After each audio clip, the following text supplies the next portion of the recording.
Good morning. இன்றைக்கி கோவக்காய் சாதம் எப்படி பண்ணுறதுன்னு காமிச்சு கொடுக்குறேன். கோவக்காயை இந்த மாதிரி நாளாக நறுக்கிங்கோ. ஒரு கடாயில் எண்ணெய் ஊற்றி கோவக்காயை வதக்கிங்கோ. உப்பு போட்டு மூடி வச்சுங்க. ஒரு மிக்சியில் வெங்காயம், தனியா, ஜீரா, பச்சை காரப்பொடி போட்டு ஃபைன் பேஸ்ட்டாக அரைச்சுங்கோ. நல்லா வதங்கி சாஃப்டாக ஆனோடனே அடுப்பை அணைச்சிடுங்கோ. கோவக்காயை பாத்திரத்தில் எடுத்து வச்சுங்கோ.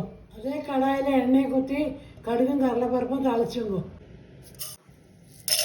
கடுகு வெடித்தோடனே அரைச்ச மசாலாவை போட்டு நல்லா வதக்கிங்கோ.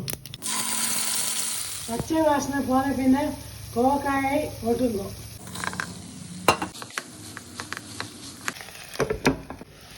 ரெண்டு நிமிஷம் வதக்கினோடனே அணைச்சிடுங்க.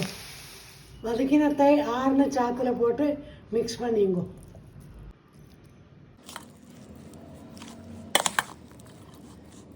கோவக்காய் சாதம் ரெடி. நீங்களும் ட்ரை பண்ணி எப்படிக்கு சொல்லுங்க. பாய்.